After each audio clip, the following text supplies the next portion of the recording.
مشاهدينا ومتابعينا في كل مكان، عاملين ايه؟ وحشتونا جدا جدا. النهارده جايب لكم حكايه من حكايات اساطير الصين، فجهز فشارك ومشروبك اللي بتحبه ويلا بينا نبدا رحلتنا مع غاوي حكاوي اللي بتجيب لكم اجمل الافلام من كل مكان. بس الاول ما تنسوش تتاكدوا انكم مشتركين في القناه وتخبطوا اللايك الجميل على الفيديو ويلا بينا نبدا. بيبدأ فيلمنا لما بيحكي صوت عن أسطورة قديمة في عصر واحد من أكتر الملوك ظلما في العالم. استغل واحد من الشياطين الفترة دي ونزل على الأرض في عصيان واضح لقرار باقي الآلهة بأنه ممنوع ينزل. الشيطان ده كان اسمه الثعلب صاحب التسع زيول، عشان كده بعتت الآلهة وراه واحد من أعظم المقاتلين واللي اسمه تشانج عشان ينتقم منه ويقبض عليه ويرجعه للمحكمة السماوية عشان يتم عقابه على عصيانه. وفعلا قدر تشانج انه ينتصر على الثعلب صاحب الزيول التسعة وسحبه للمحكمة السماوية واللي فيها اصحاب ال 12 قناع ذهبي. بنرجع للوقت الحاضر اللي بنشوف فيه تشانج مدفون في التلج ومجموعة من الاطفال بتتفرج عليه مستغربين لانه ما بيتحركش ولا حتى بيتنفس، لدرجة ان الطيور بتقف عليه وهي مطمئنة. وبنعرف ان تشانج كان بيتخيل اللي حصل بعد ما قبض على الشيطان الهربان ده، وهو لما امروا اصحاب الاقنعة الذهبية انه يقتل الثعلب ده وياخد مكانه ويكون واحد من الآلهة. ولما فعلا قرر ينفذ الحكم سيطر الثعلب على ذهنه وقال له إن جواه طفلة صغيرة، لو نفذ حكم أصحاب الأقنعة هيقتل الطفلة دي كمان. عشان يتأثر تشانج باللي عرفه ورجع لأصحاب الأقنعة الذهبية عشان يحاول يقنعهم يخفف الحكم، لكن أصحاب الأقنعة رفضوا وغضبوا على تشانج بسبب تكسيره لكلامهم، وعشان كده حكموا على كل الشياطين إنهم يعيشوا في الأرض في عالم البشر الفاني لغاية لما يقدر تشانج إنه يلاقي الشيطان الثعلب ده ويقتله.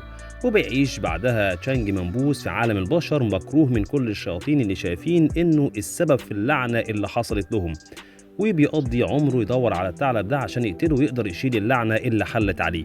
في يوم من الأيام بيروح تشانج الاستراحة بتاعة الشياطين عشان يشرب حاجة، وكالعادة أول لما بيدخل بيبدأ كل الموجودين يتريقوا عليه لكنه بيتجاهلهم لغاية لما بيدخل من باب الاستراحة طفلة صغيرة محدش يعرفها ولا شافها قبل كده، ودخلت تسأل صاحب الاستراحة عن مكان بتتفتح فيه الزهور السوداء.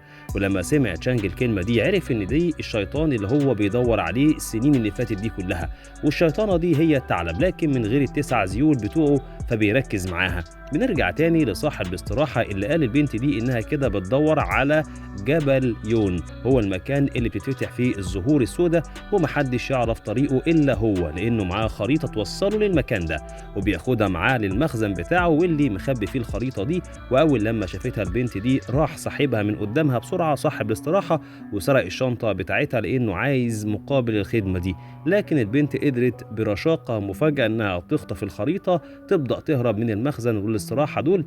فبيصرخ صاحب الاستراحة عشان يمسكها أي حد، وهنا بيحدف تشانج عليها الفاس بتاعه اللي بيتسبب في إن غطا راسها يقع ويشوف كل الموجودين ودان الثعلب بتاعتها عشان يترعب كل اللي موجودين من منظرها. فلما حاولت تاخد الخريطة وتهرب برضه بلعها الحيوان الأليف بتاع تشانج، ولما قرب يوصل لها هربت بسرعة من المكان وتشانج قرر ما يسيبهاش.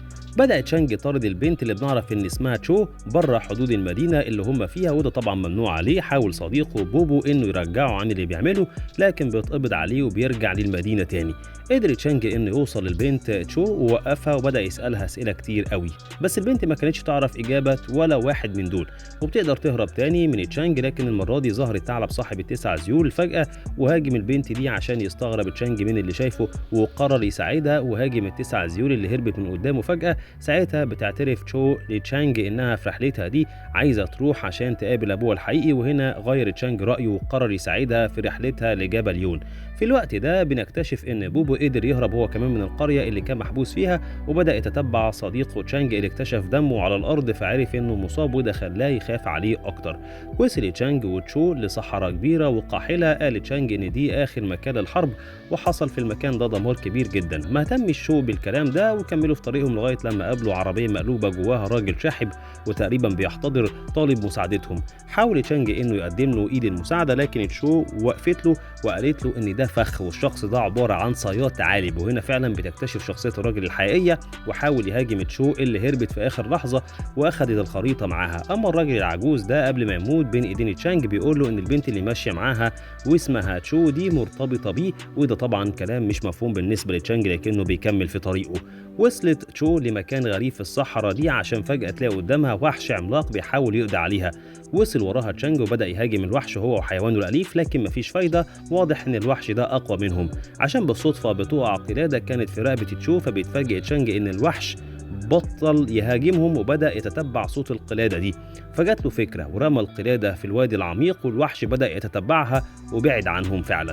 كمل الاتنين رحلتهم، لكن التعب كان زاد عليهم والليل نزل، فقرر الاتنين انهم يرتاحوا. وبتنام تشو، بيفضل تشانج للحراسة، لكن فجأة بتقوم على كابوس كان فيه بتحاول تأكل طفل جعان، لكن أبو الطفل ده بيدخل عليهم وبيهاجمها وبيحاول يقطع ودانها، وبتقوم تشو مخضوضة، وبعد ما تتكلم شوية مع تشانج اللي بيطمنها بيقرروا يكملوا باقي رحلتهم.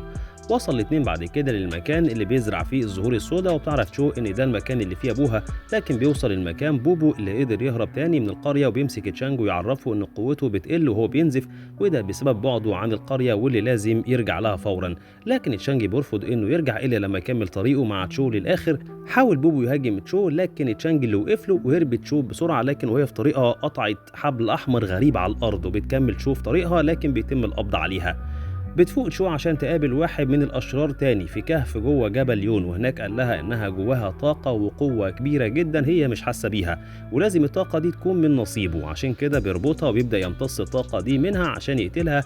لكن بيدخل تشانج بسرعة اللي كان في قتال مع بوبو عشان خاطر تشو وبينقذها منه، لكن بيتصدموا كلهم لما بيلاقوا شيطان الثعلب صاحب ال9 ذيول بيظهر فجأة في المكان وبيقبض على تشو. بيقول إن تشو عبارة عن طفلة عادية لكنه استعان بجسمها عشان يقدر يخزن طاقته بعيد عن أصحاب الأقنعة الذهبية، وجه الوقت إنه يسترجعها، وفعلا بدأ في كده. لكن تشانج استغل انشغاله وحاول يهاجمه، لكن الثعلب كان بقى أقوى وكان هيقتل تشانج، لكن بيدخل حيوانه الأليف في آخر وقت وبياخده وبيهرب. لكن بيكتشف تشانج إن بعد كده إن الحيوان بقى مصاب بشدة. حاول تشانج إنه يساعده لكن بدون فايدة، بيموت وبيتحول لروح بتحوم حوالين تشانج. في اللحظة دي بدأ تشانج يستسلم ويقول لبوبو اللي قاعد جنبه إنه فعلا حاسس إنه مش هيقدر يعمل حاجة عشان يغير مصيره، وإنه بقى متأكد إنه هيموت على إيد الثعلب صاحب ال9 ذيول.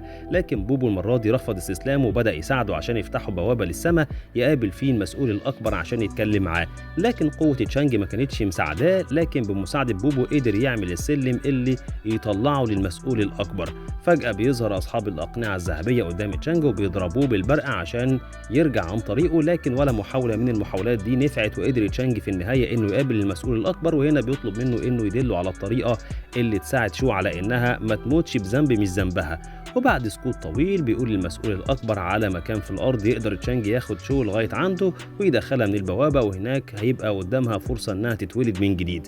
بينزل تشانج للأرض مرة تانية وعرف صديقه بوبو باللي هيعمله، وهنا بيقرر صديقه إنه يفضل ويحارب الثعلب صاحب الذيول ال9 عشان يكسب وقت لصاحبه، وده كان انتحار لأن الثعلب هيقدر يتغلب على بوبو بمنتهى السهولة.